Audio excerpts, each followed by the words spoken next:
Buddies, what would you do in case your motorcycle or your car gets flooded in water?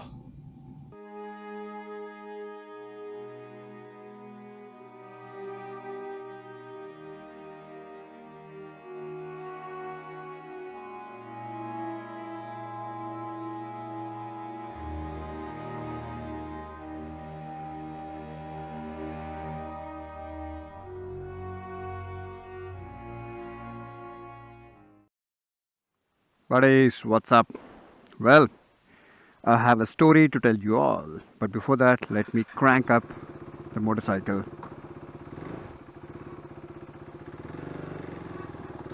Alright, so today is Wednesday, the 10th of May 2017, and last night in Hyderabad, in the area that I live in, we experienced crazy amount of rainfall, serious winds, and it was like a proper storm, and many trees fell down, the advertising hoardings, billboards, they fell down, and it was proper mess, complete havoc.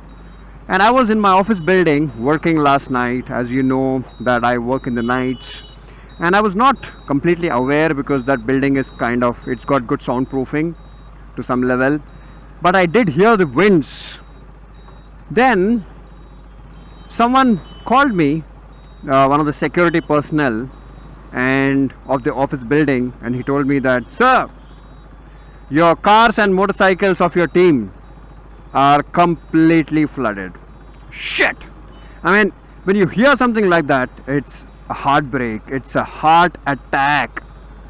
So when I got that call from the security personnel, I ran downstairs to the parking area. Now that is a basement, a cellar kind of parking area, which in case of extreme rains, cellars get flooded, and that is what happened. I would call this my Dominar, although I don't own it personally because it is owned by my very good friend Shivacharan, and I have done a lot of riding on this Dominar, so I would call this my Dominar. And my Chevy Yuva, which is, it is Chevrolet Aveo Yuva, which is my daily use car. I don't use the other cars every day because this car is so easy and compact yet spacious to be used for daily commute, and completely flooded. Now you would say, well, because it's not completely flooded, the water is only till the engine level, but well, that is where the heart of the car is, correct? It doesn't have to be completely submerged, but the whole engine area is underwater. And the same is the case with all the other motorcycles, including the Dominar 400.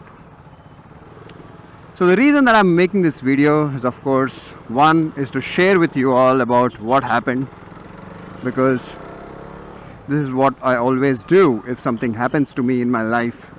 Good, bad, not so good, or ugly, I always share it with you all, my friends. And the second reason is that I would like to let you know what you should do in this kind of a situation. If you encounter a similar situation where your car or your motorcycle is completely flooded, what should you do?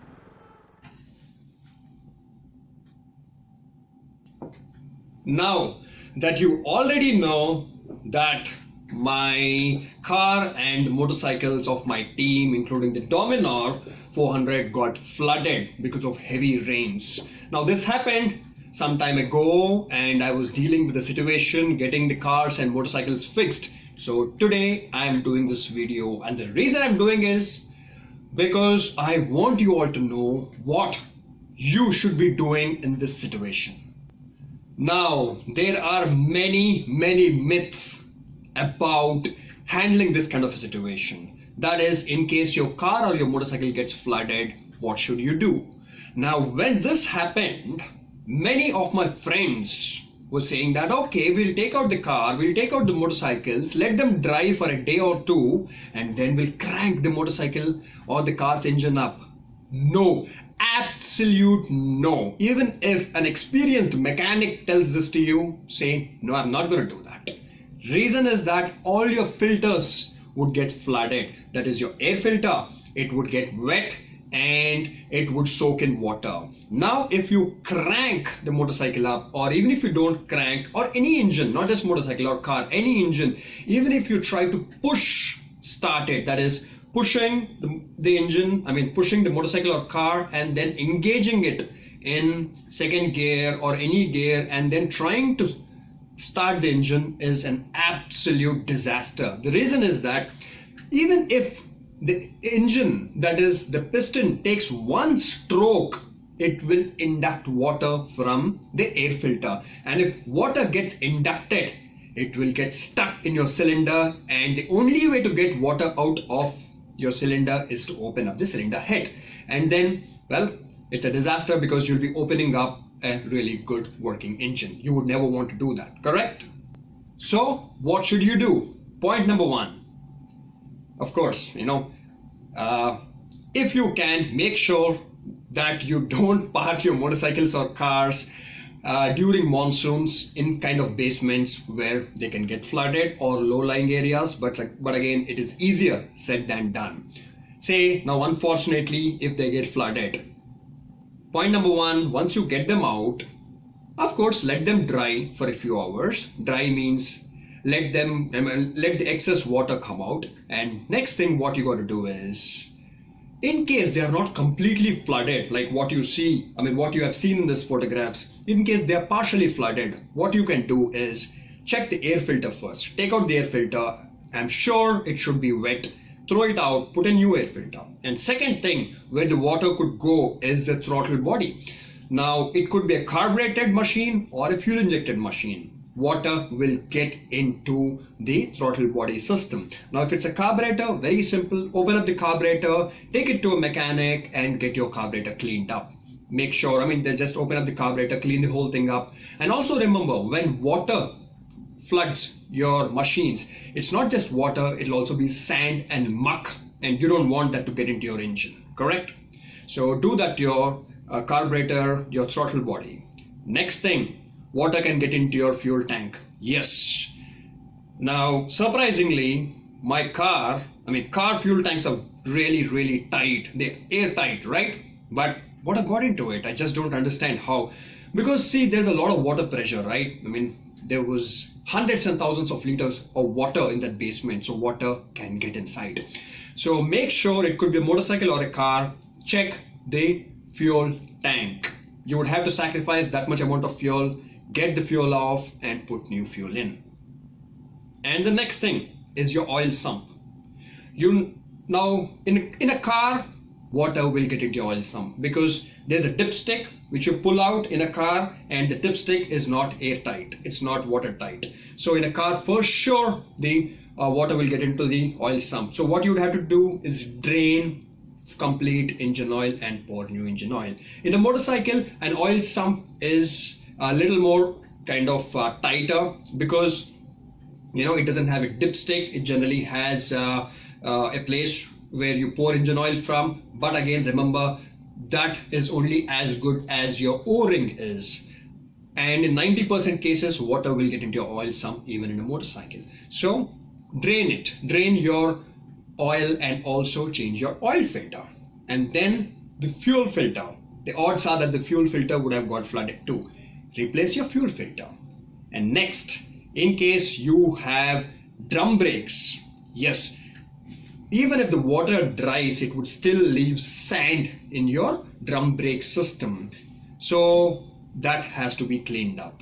And also your disc brake system. After the water drying, it will leave very fine sand. So take out your brake pads, clean up the calipers and put them together. Another thing, most important thing, that is, do not put the key into the ignition and put the key to on position, because water and electrics don't go together. And even if you think it's completely dried up, there will be water somewhere in the electrical system, the joints, where if you put it onto the on position, it can short circuit your electrical system. So the first thing I would recommend you to do is apart from, I mean, not only checking the filters, but after you get your car or your motorcycle out, disconnect the battery lead. The negative lead, disconnect it. And then check every area of the electrical system. Check the fuse box. Check the electrical connections where the electrical wiring is there, wiring harness. Take out the joints, spray them with WD-40, clean them up and put them together so that they would not rust, and also you would clean them up. Also check another thing, that is your tire valves. What happens is that when these machines get flooded, water would be standing inside the valves, the valve stem, and the valve stem is only as good as the rubber is. So it could rust, the rubber could go bad. Change the valve stem, put a new valve stem. It hardly costs any money, but it will prevent air leakages in your tires. And now don't be in a hurry to remove the spark plug. Make sure that the area around the spark plug is dry, because if you're in a hurry, remove the spark plug, water or dust can seep inside. So clean the area up well, then remove the spark plug and then check it. And also about your battery, in case the battery is a completely sealed battery, it's fine. But if it's not a sealed battery, if it's a battery where you have the openings on the top where you pour in distilled water, in that case, if the car or motorcycle is flooded, water can get into the battery also. So you would have to open them up, check, and if needed, empty out the battery and service the battery. That is, pour in battery acid and distilled water and then recharge your battery. It can be done at a battery dealership or a professional, or if you know how to do it, you can do it at home too. Now about car upholstery. Remember, when our cars get flooded, we would think, well, it's just rainwater. Once it's dry, I can, start using the same upholstery, our seat covers and everything in the car. But remember, with rainwater, there would also be a lot of filth, right? A lot of dirt, drainage water. So with that, infections would get into your car. Even if they are dry, still your car seat covers can hold lethal bacteria or virus or anything, So make sure that if you can afford it, throw them out and put new upholstery. Or if it's expensive, get them serviced, do a proper dry clean and then put them back. Make sure, because if you have kids or even for yourself, touching that upholstery can be bad. And another point, friends, that is your exhaust system. That is especially in motorcycles, because the stages of the exhaust system is, out of the engine would be header pipes. Okay, and after that the header pipes go to an area known as collector, and the collector also has the catalytic converter. Now from that would be a connection to the muffler or the end can. Now the exhaust system would be generally high on a motorcycle, correct? So if the motorcycle gets flooded, then water would get into your muffler and it would get collected in the collector area, and also it would kind of get into the catalytic converter.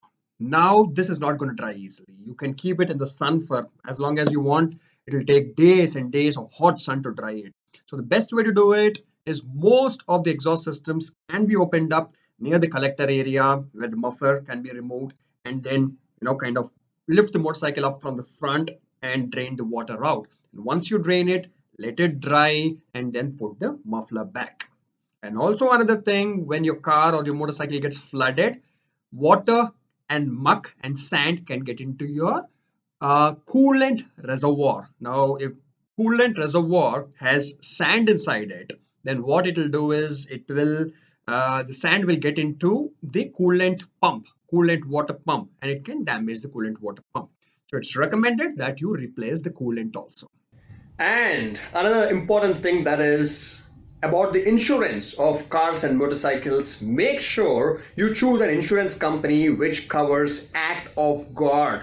when you're buying it, read in terms of conditions, because if it does not cover act of God, then in that case it would not cover flooding also, because the insurance company would say this was act of God, because rain is act of God. So make sure you get that kind of a coverage, and also choose an insurance company with a cover which has 24 hours roadside assistance. My car has Bajaj Alliance insurance, and they have been amazing. They provided towing free of cost. Free of cost means part of the package. They picked up my car and dropped it at the service center. They also have an option where they would provide you a cab till 50 kilometers. So I mean, that itself, if you put a cost together, towing would cost about 2,000 to 3,000 rupees, and cab would cost another 1,000 or 1,500 rupees. So really good service. And friends, if you think I've missed out on some points, please do let me know in the comments. I'm sure I missed something or the other, and we together can keep our cars and motorcycles safe. And now another thing that I would like to add is that in case you're driving your car or your motorcycle and you see the road flooded, and if you have to cross an area which has water more than 1.5 feet, be very careful, because you might think it's only 1.5 feet of water, I can drive through it. But in a car, the air filter is on the top of the bonnet, the hood, but air filter's induction is at the bottom. Like this is the hood, you would see the air filter here, but the air filter's pipe, the induction area, is at the bottom, almost as low as the front bumper. So if the water is more than 2 feet, and if you're driving through it, the odds of the air filter inducting water and taking it into your engine is very high. And if that happens, your engine would have to be overhauled. So be very careful. There are tons of cars which get into this kind of an issue, and even motorcycles can have this kind of issue during monsoons. I personally had this kind of an issue in my Ford Icon about a decade ago. So that is it, friends. Thank you. And if you're not subscribed to me, you're missing out on about 500 videos. Cheers. Bye bye.